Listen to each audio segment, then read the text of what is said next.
Hello, everyone, and welcome to another episode of the Liverpool Connection podcast with myself, Glenn. And I'm joined with Julian tonight, and also joined with Mike as well. And some of you guys may have seen Mike from Sunday's episode. We had so many people requesting for Mike back on, so we've got him back on for the Fulham preview straight away. The chicks were going crazy for him, so we had to get him back on. Define crazy. So, lads. You think we're joking, Mike? It's true. You should see the requests. Yeah, we have. We haven't just texted you about 10 minutes ago to get you on. But Julian, I'm cheap. It doesn't take much. I know. Julian, we'll start with you first, mate. Before we get into teams and all that, what is your initial thoughts going into the match? I think we have done well recently based on the results. I think the Trent change is working going forward. There's still issues at the back.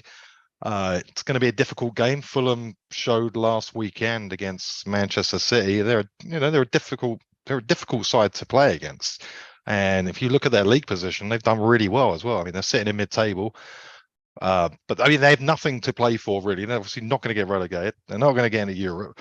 But still, sometimes when you play a team like that has that freedom with no pressure on them, it can be a dangerous game. So this will be one of them. And as you said, we'll get into the teams in a minute, but I would expect with such a quick turnaround, and we have Brentford at the weekend, I would expect maybe a few changes for us in this. So, Mike, I didn't get a chance to look. Oh, go ahead. I'm sorry. No, I was just going to say, what's your thoughts?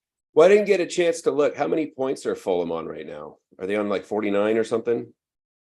Mike, we don't do research. We don't do research. They're mid-table. They're below us. Yeah, well, I was going to say, I mean, they could be in contention for Europa Conference spot. But I mean, do Fulham want to go to Latvia on a Thursday night? I don't know. I think it's two. I think the fact that there's Villa, there's Brighton, there's Brentford, there's us, there's Spurs. I think it's probably out of reach to Fulham, honestly.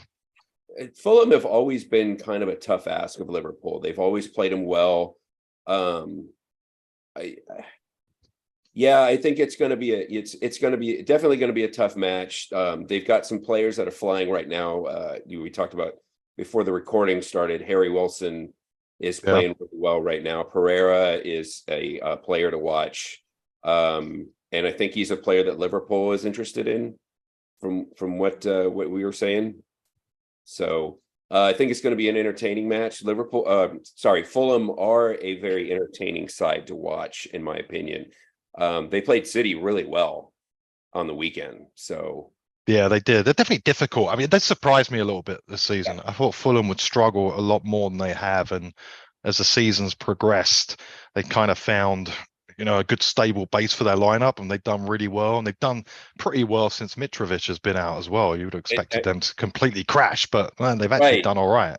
So, speaking of stable. Yeah.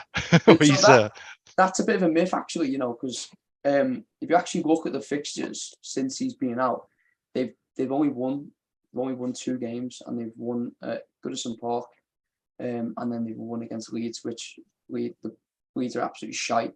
So every other game, still and the games where they maybe haven't got like the points like against Man City, etc. They've looked pretty good. Like, I'm not saying that they're a better side without Mitrovic, but I think they've done really well in his absence. Even if it's beating Everton, it's beating Leeds. Those are massive wins for them. They're not had a tonking, have they?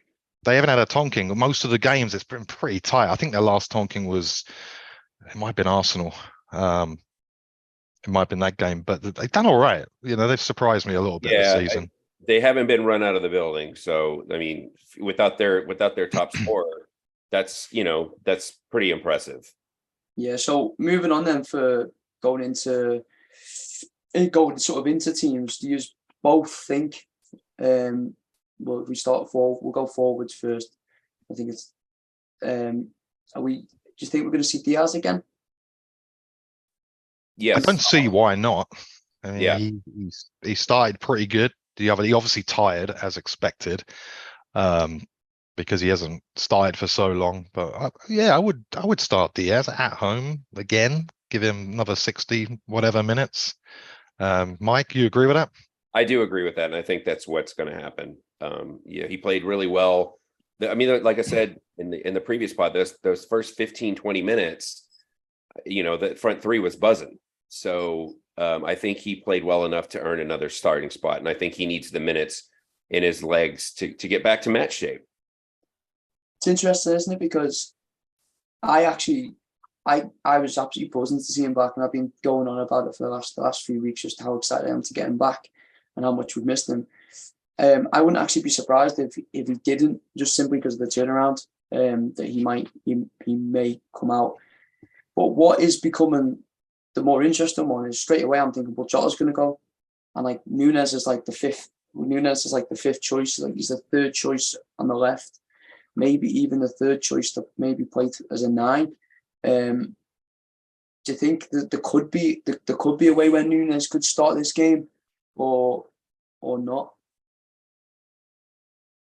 I'd be very surprised if Nunes started this game after the results that we have had recently to change that.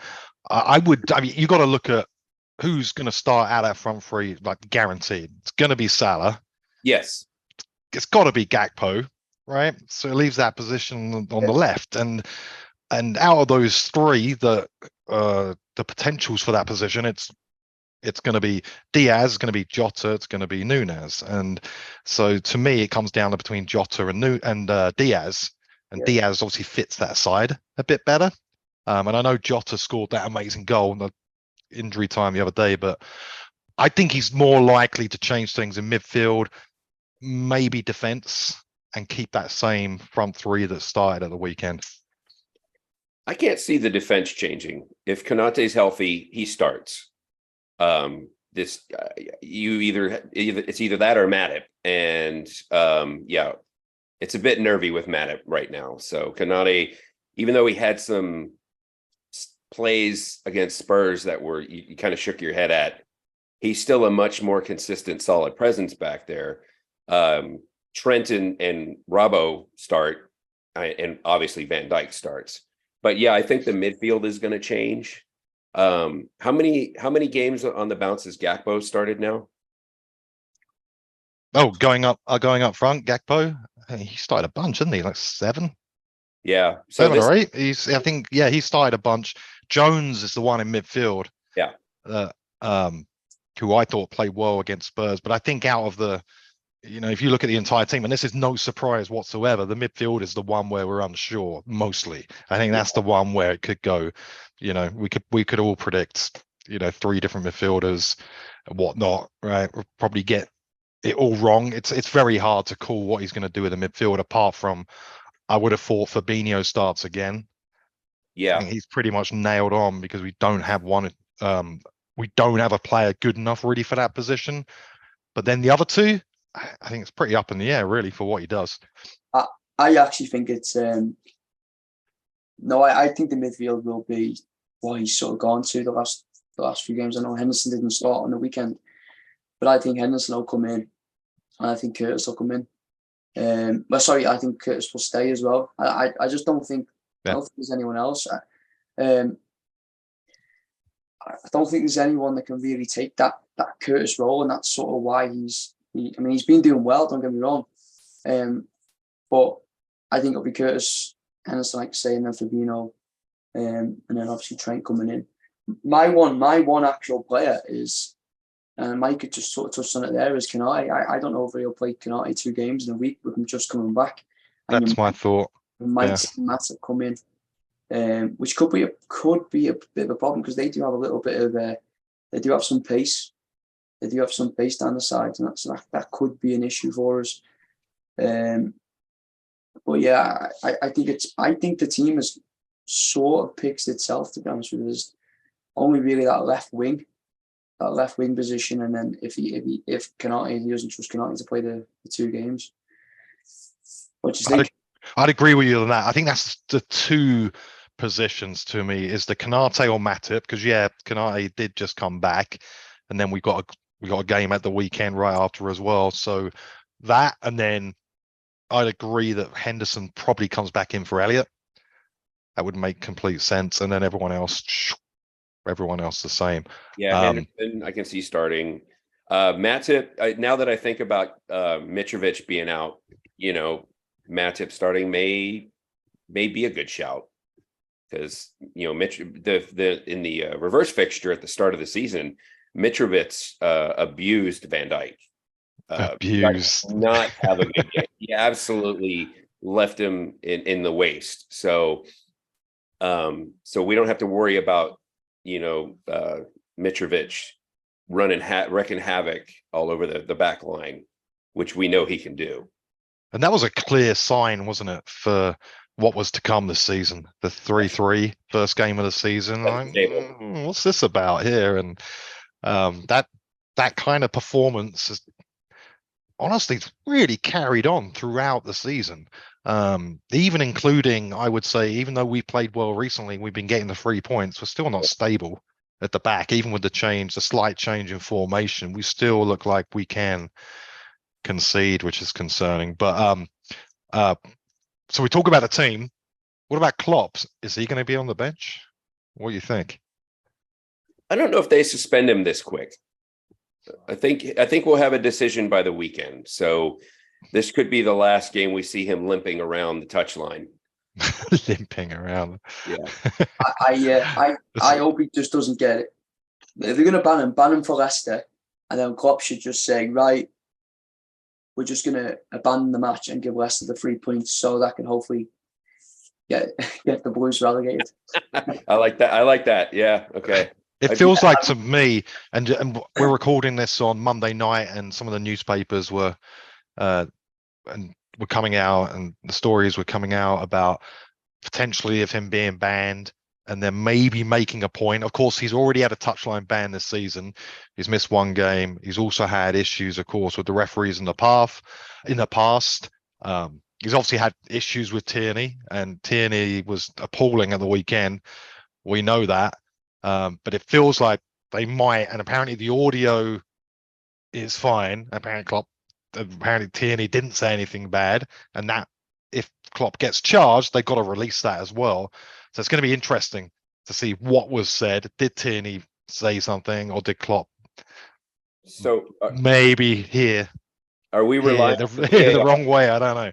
Are we relying on the VAR official to review the audio of that? Because if so, that's problematic. We know they might doctor the audio. Yeah, but you're probably I mean, you're probably right with the game being Wednesday. It depends. I think tomorrow, and we'll put this podcast out on Tuesday. I think Tuesday is probably going to be the day where we hear what's going to happen. And they might not. I mean, he might get banned immediately. I don't think I would be surprised if whatever happens, he appeals it. I think they'll probably accept it and move on. And sometimes and if that's the case and it's accepted, then it comes in pretty much with immediate effect. It's the appeal that kind of drags these things out. But you know what? With stuff like this, with the season just being over and done with now, he should have just gave him the Glasgow kiss, or just went and cracked them. Just be like, do you know what? Just get a 6-match ban. You know what I mean? If he's gonna get, I'm obviously joking here, by the way. For anyone. Well, you know what we could do. We could put a little warning down the bottom. Glenn Cooley is joking during this pod. Please do not take it seriously. We could send Klopp off to Spain and let Pep Linders manage the team, which will prevent him from writing another book. So I know. Don't go on about his book, guys. Yeah, he wrote this book, so that's why Liverpool is shite now this year, because he told everyone secrets, apparently. Dear me. I've got it. I got it for there Christmas. It is. Look at this. Unbelievable. I got it for Christmas, and I just not read it since, because I just feel too sad, and so don't read it. Please don't. Fortune on it, but anyway, let's sort of move on to the score predictions then. I'll go first. I think we're going to absolutely twat them. I'll go 4-0. Julian?